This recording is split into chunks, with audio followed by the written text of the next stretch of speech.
Il y a des dizaines de milliers d'années, bien avant les villes, les royaumes et les empires, une autre humanité parcourait la Terre, une espèce façonnée par la glace, la peur et la survie. Cet être, c'était l'homme de Néandertal. Puissant, robuste, résistant à tout, un véritable titan de chair et d'os. Pendant plus de 350 000 ans, il a vécu dans un monde que nous n'aurions sans doute pas pu supporter plus d'une journée, et pourtant, il y prospérait. Les chercheurs estiment que les Néandertaliens ont évolué en Europe et en Asie de l'Ouest, dans un environnement où le froid était constant, où les hivers duraient des années et où chaque jour était une lutte pour la vie. Ils affrontaient des bêtes gigantesques, mammouths, bisons des steppes, rhinocéros laineux. Le moindre repas demandait une chasse risquée, un combat à mort contre la nature elle-même. Mais ces hommes étaient faits pour cela. Leur corps tout entier était une arme. À première vue, un Néandertalien pouvait ressembler à un humain moderne. Mais en réalité, il était très différent.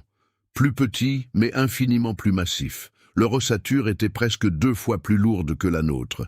Leur cage thoracique large, leurs bras épais, leurs jambes puissantes. Un mâle adulte pouvait peser près de 90 kilos de muscles compacts. Leur force dépassait l'imagination. Certains scientifiques estiment qu'un homme de Néandertal aurait pu soulever plus de 200 kilos sans entraînement, tandis qu'une femme aurait pu enlever 150. Ces êtres étaient des colosses, forgés par le froid et la peur. Mais cette puissance avait un prix. Leur métabolisme brûlait des quantités phénoménales d'énergie, jusqu'à 6000 calories par jour, soit 3 fois plus que nous. Pour survivre, ils devaient manger sans relâche, chasser sans répit. Et quand venait le froid, ils s'abritaient dans des grottes, réchauffés par le feu qu'ils maîtrisaient avec soin. Leurs narines larges réchauffaient l'air glacé. Leurs poumons énormes leur permettaient d'oxygéner leur corps dans les pires conditions. Leur endurance face au froid, à la douleur, aux blessures, défiait la logique. Leur vie était brutale. Chaque chasse, chaque déplacement, chaque jour était un combat. La majorité des squelettes retrouvés portent des fractures, des coups violents, des blessures graves. Et pourtant, beaucoup d'entre eux avaient survécu. Cela prouve une chose essentielle. Les Néandertaliens n'étaient pas de simples brutes solitaires. Ils vivaient en groupe, s'aidaient les uns les autres, soignaient leurs blessés. L'entraide était leur secret de survie. Dans un monde sans pitié, ils avaient inventé la solidarité, mais leur force physique n'était pas leur seule arme. Leur cerveau aussi était impressionnant. Plus grand que le nôtre, atteignant parfois 1600 cm3, il offrait à ces hommes une intelligence différente, adaptée à leur monde. Leur vision nocturne était supérieure, leur odorat plus développé. Ils pouvaient repérer un danger ou une proie avant même de la voir. Leur visage, large et projeté vers l'avant, leur donnait une allure farouche. Mais derrière ces traits puissants se cachait une sensibilité insoupçonnée. Les Néandertaliens enterraient leurs morts.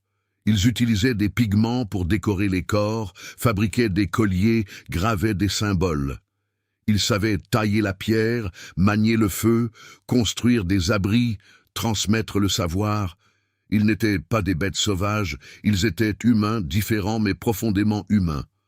Alors, pourquoi ont-ils disparu? Les raisons restent floues. Peut-être la pression du climat, peut-être l'arrivée d'Homo sapiens, plus nombreux, plus organisés, plus innovants, peut-être un mélange des deux. Lentement, les Néandertaliens ont reculé jusqu'à s'effacer. Leur dernière trace remonte à environ 40 000 ans. Après eux, il ne restait plus que nous. Mais en réalité, ils ne se sont pas totalement éteints, car ils vivent encore, à travers nous. Lorsque nos ancêtres modernes sont arrivés en Europe, ils se sont croisés avec eux. Aujourd'hui, presque tous les humains d'origine non africaine portent entre 1 et 3% de gènes néandertaliens.